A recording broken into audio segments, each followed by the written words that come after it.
Here is the central contradiction of Ching Shih's life, and it is one that history has never quite known how to hold.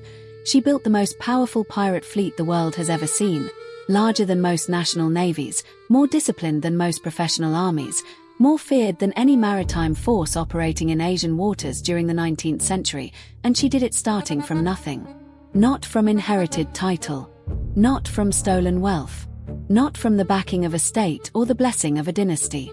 She did it from the absolute bottom of Chinese society, as a woman whose name before her rise no historical record even bothered to preserve. That is where the contradiction lives. Not in the piracy, in the perfection of it. Most pirate stories are stories of disorder. Men outside the law, living fast, dying young, burning what they cannot carry. The mythology of piracy is built on chaos, on the idea that to operate outside civilization's rules is to operate without rules at all. Ching Shih dismantled that mythology entirely. What she built was not chaos. It was a system. Bureaucratic, ruthless, financially sophisticated, strategically coherent. A system so well designed that it survived engagements with the Chinese Imperial Fleet, the Portuguese Navy, and a joint colonial military force, and survived them not by luck but by structural superiority. This was not a woman who stumbled into power and held it with ferocity. This was a woman who understood power at a level that the men around her, and the empires arrayed against her, demonstrably did not. The question this story has to answer is not whether Ching Shih was remarkable. That much is settled by the historical record with unusual clarity. The real question is how. How does someone with no institutional backing, no birthright, no political infrastructure, and no precedent build something that an empire cannot destroy? And the answer, when you follow it far enough, turns out to be unsettling, because it suggests that the empire was never as strong as it appeared, and that Ching Shih understood that long before anyone admitted it. She was born sometime around 1775, likely in Guangdong province in southern China. The Pearl River Delta region she came from was one of the most densely populated, economically active, and socially stratified corridors in the world. The Qing Dynasty controlled it on paper. In practice, the waterways, harbors, and coastal channels of Guangdong operated according to a different logic. One where official authority thinned out the further you moved from the city centers and into the delta's intricate maze of islands and inlets. The sea was never quite governed. It was merely claimed. She worked on a floating brothel. This is not a detail to pass quickly over. The floating brothels of the Pearl River were not peripheral institutions.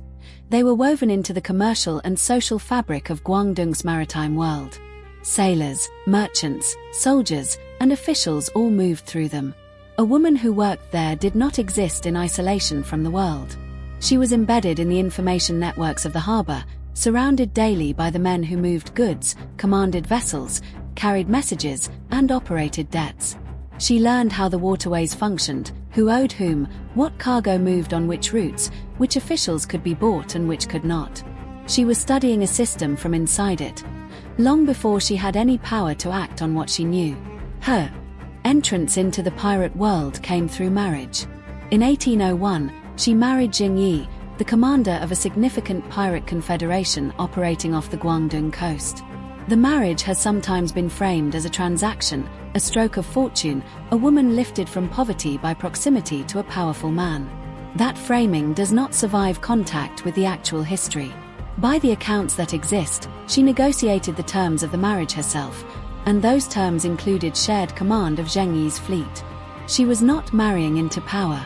She was contracting for it.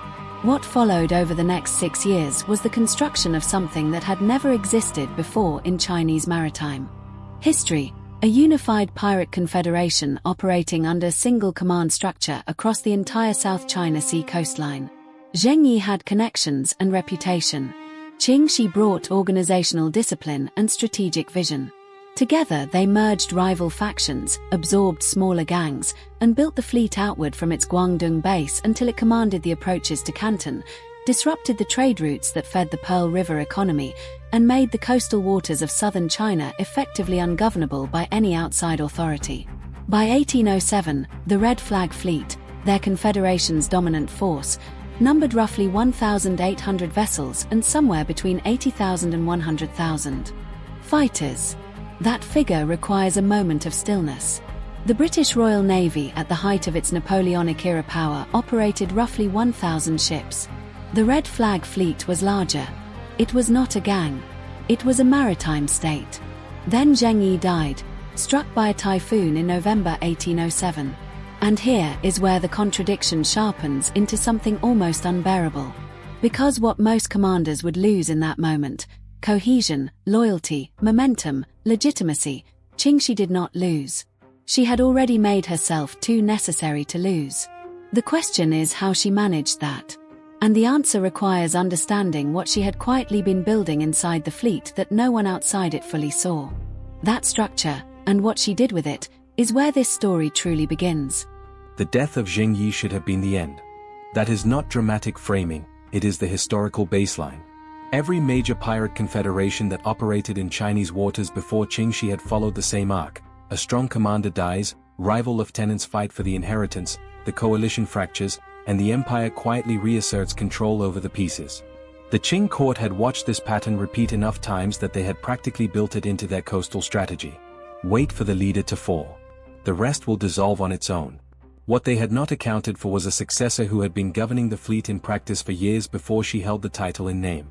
Within days of Zheng Yi's death, Ching Shih moved with a precision that suggests she had already mapped out exactly what consolidation would require. She secured the loyalty of Cheng Po-tsai, Zheng Yi's adopted son and the fleet's most capable military commander.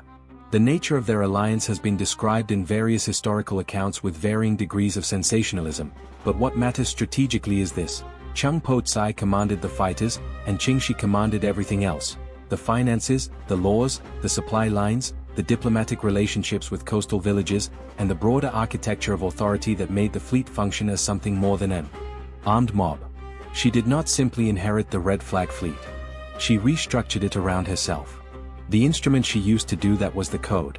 Ching Shih's law code for the Red Flag Fleet is one of the most underexamined documents in the history of organized maritime power, largely because it survived only in fragments and second-hand accounts, and because historians have tended to treat piracy as a subject beneath serious institutional analysis.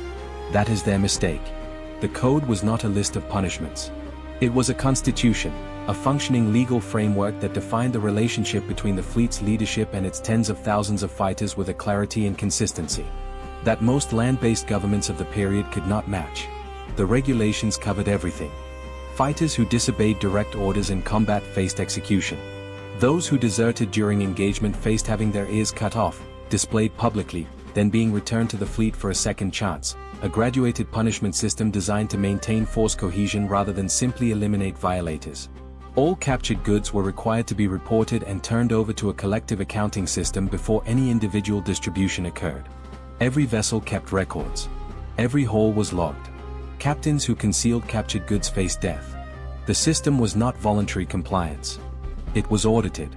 The provisions regarding women captured during raids were particularly striking in their specificity. Female captives were protected under fleet law. Any fighter who assaulted a captive woman without authorization faced beheading. If a pirate took a captured woman as a wife, which was permitted under certain conditions, he was bound to remain faithful to her or face punishment. These were not moral declarations. They were logistical calculations. A fleet operating across hundreds of coastal communities needed those communities to remain functional. Terrified, yes, but functional. Wholesale brutality against civilian populations destroys the supply networks, intelligence channels, and tacit cooperation that a maritime force of this scale required to operate. Ching Shih understood that the code was an economic instrument as much as a disciplinary one. What the code created, in effect, was predictability. And predictability, in an environment defined by chaos and violence, is its own form of power. Coastal villages, merchants, and fishing communities learned quickly what cooperation with the Red Flag Fleet meant and what resistance cost.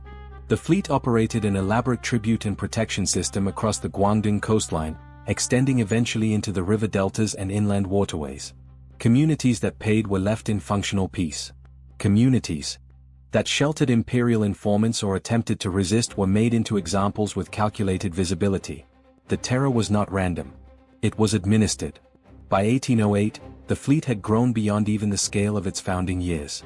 6 subordinate fleets operated under the Red Flag Confederation's authority, each commanded by a designated captain general, each required to coordinate with Ching Shih's central command structure for major operations. The combined force now effectively controlled access to Canton, at the time one of the most economically vital ports in the world, the single point through which the Qing Dynasty had legally authorized all Western trade with China. The implications of that were not lost on anyone. To threaten Canton was to threaten the revenue stream of an empire. The Qing response was, at first, conventional. Imperial naval squadrons were dispatched to engage the fleet in open water. The results were humiliating. In engagement after engagement through 1808 and into 1809, Qing warships were repelled, captured, or destroyed. The fleet absorbed the attacks, incorporated the captured vessels into its own force, and recruited, sometimes voluntarily, often under duress, the surviving imperial sailors into its ranks. There is a particular irony in the mechanics of this. The empire's attempts to destroy the fleet were functionally expanding it. The Portuguese, operating out of Macau and deeply invested in the security of Pearl River trade routes, attempted their own military solution in 1809. A Portuguese squadron engaged the Red Flag fleet in a direct confrontation that lasted days.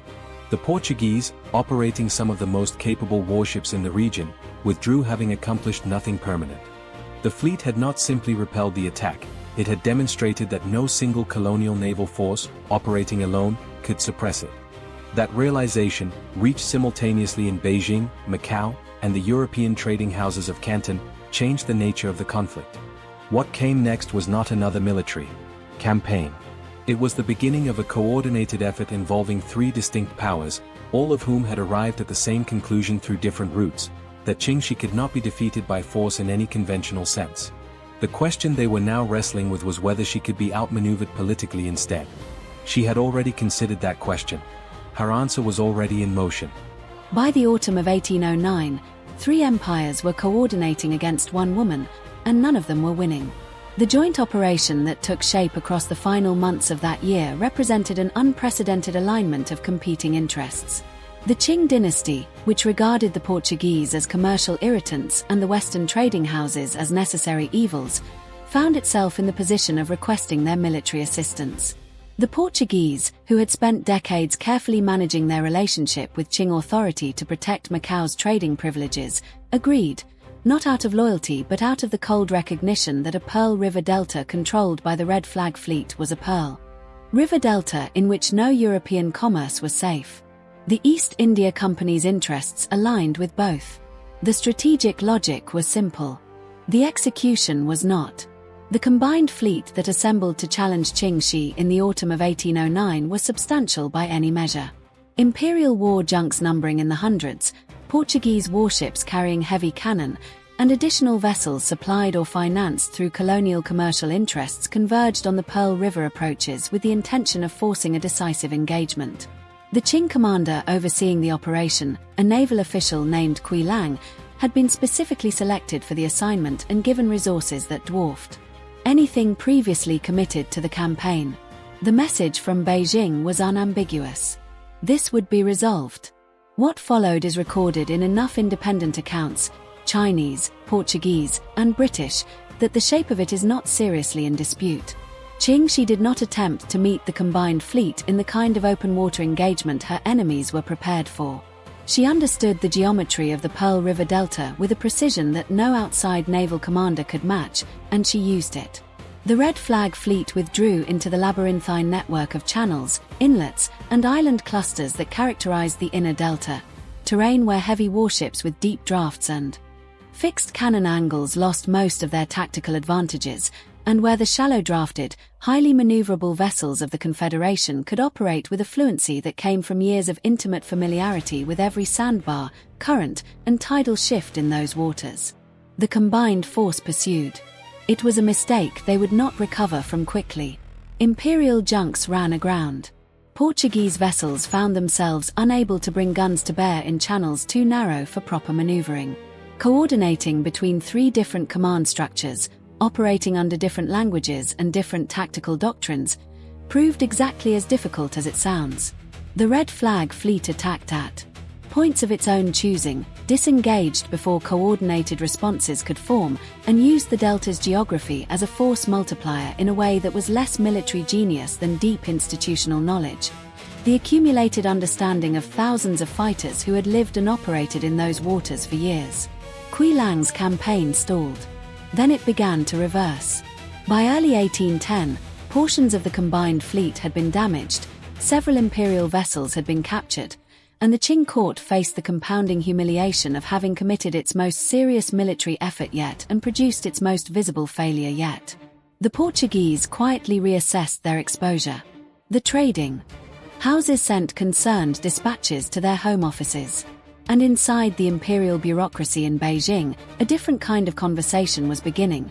One that acknowledged, with the careful indirection that characterized Qing official communication, that military suppression might not be the instrument this situation required. This is the moment that tends to get flattened in popular accounts of Ching Shih's story, reduced to a simple narrative of unbroken triumph. The reality was considerably more complex, and considerably more interesting. The Red Flag Fleet in early 1810 was not invulnerable. It was stretched. The scale that made the Confederation so formidable also made it extraordinarily expensive to maintain. Tens of thousands of fighters required feeding, arming, and paying with enough regularity to sustain loyalty. The protection and tribute networks that funded the fleet's operations depended on the continuous, credible threat of force, which meant continuous operations, which meant continuous costs. The disruption caused by the extended campaign had interrupted normal tribute collection across significant portions of the Guangdong coastline. Supply lines were under pressure. Some of the subordinate fleet commanders, operating with the kind of autonomy that distance and complexity required, had begun making independent decisions that Ching Shih's central command structure could not always monitor or correct in time.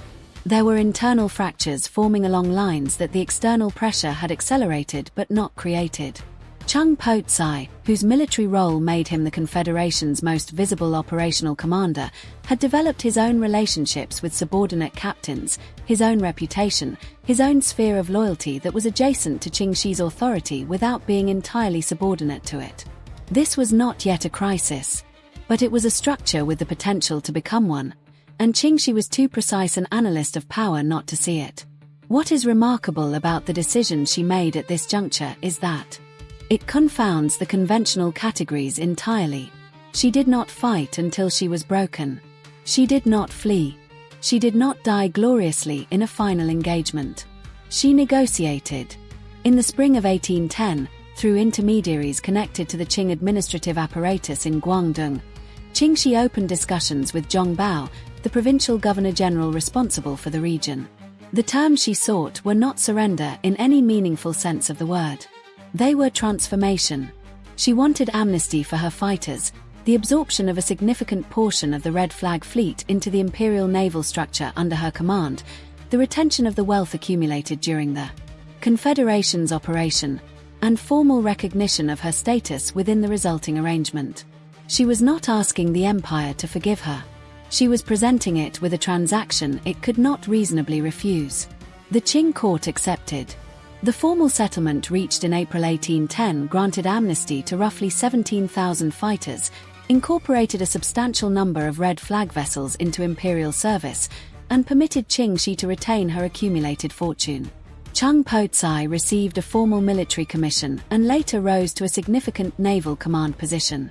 Ching Shih herself, now operating under the name she would carry forward, retired from active command and eventually established a gambling house operation in Canton that, by multiple accounts, she ran with the same methodical efficiency she had brought to everything else. The conventional reading of this settlement treats it as Ching Shih's capitulation, the inevitable moment when the empire's patience and resources outlasted her ability to resist. That reading requires ignoring what the empire actually conceded. It requires ignoring that the Qing court, which had spent a decade trying to destroy her by force and failed comprehensively, ultimately paid her to stop. It requires ignoring that she walked away from the negotiation with her wealth intact, her people protected, and her own freedom fully preserved, outcomes that no defeated commander achieves. The paradox that opened this story has now reached its most pointed expression. The woman who built the most powerful pirate fleet in recorded history ended the conflict not by losing it but by converting her power into a form the empire could absorb without acknowledging what it had conceded. She did not defeat the Qing Dynasty in battle. She made herself too costly to fight and too useful to destroy, which is, in the long history of how power actually operates, a more complete victory than most generals ever achieve. What the settlement could not resolve, however, was the question of what her story would mean after she was gone. That question would take considerably longer to answer, and the answer, when it finally arrived, would carry a kind of irony that the historical record preserves with unintentional precision.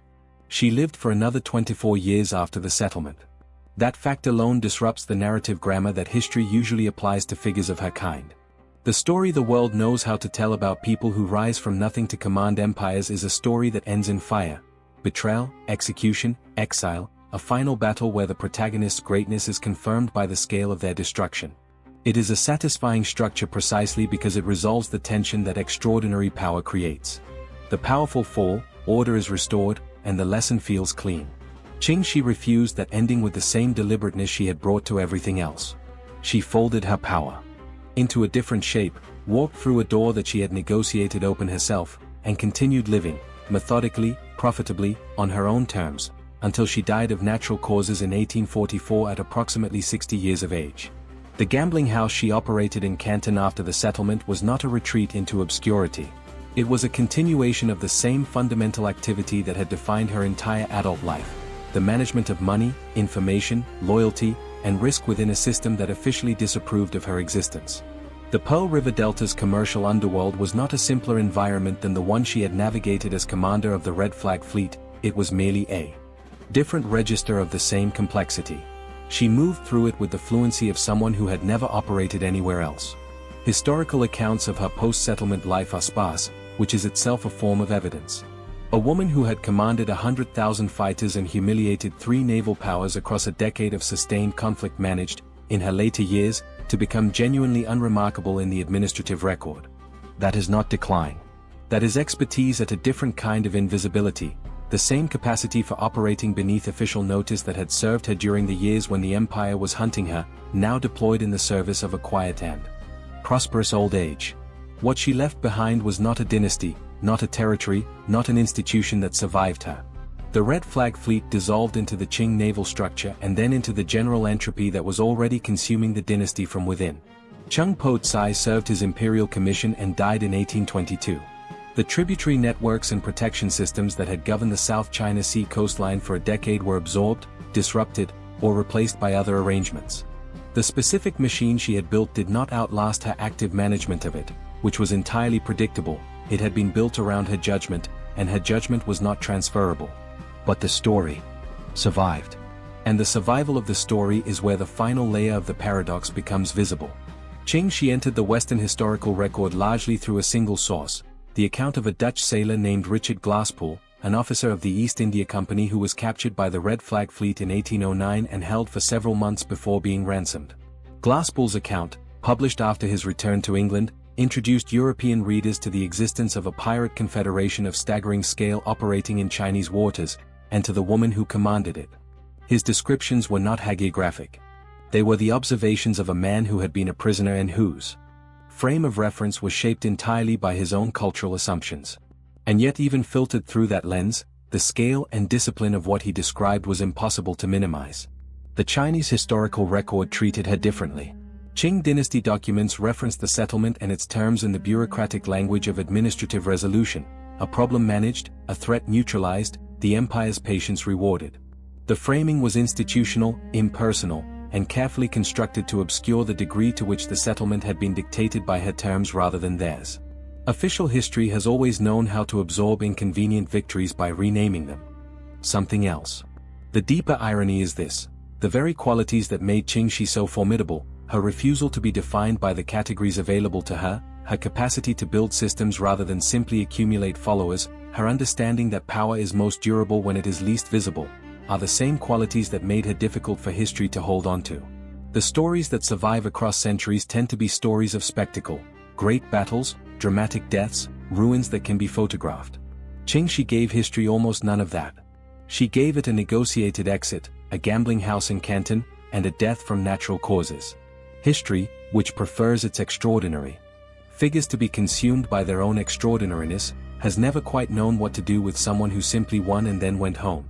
What her story actually demonstrates, stripped of the romanticism that piracy as a subject inevitably attracts, is something considerably more unsettling than adventure.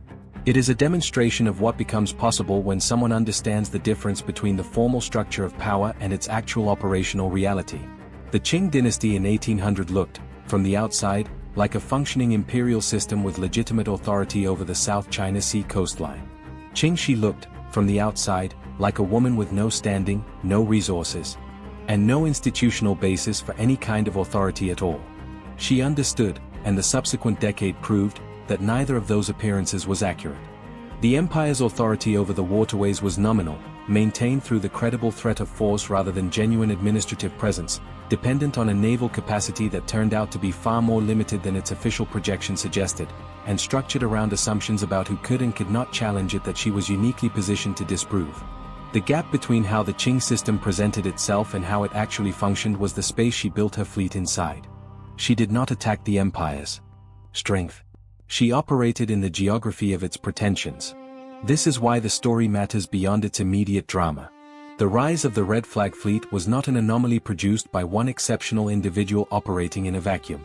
It was a structural exposure, a demonstration that the formal architecture of Qing coastal authority had serious, exploitable weaknesses that the dynasty's own administrators were either unable or unwilling to acknowledge. Those weaknesses did not disappear with the settlement of 1810. They persisted and deepened across the following decades, contributing to the cascading institutional failures that would produce the Opium Wars, the Taiping Rebellion, and, ultimately, the collapse of the dynasty itself. Qing Shih did not cause those failures. But she mapped them, with extraordinary precision, 30 years before they became visible to anyone else. She understood the South China Sea's political geography the way a surgeon understands anatomy, not as a set of surfaces but as a system of pressures, dependencies, and points where intervention produces disproportionate effect.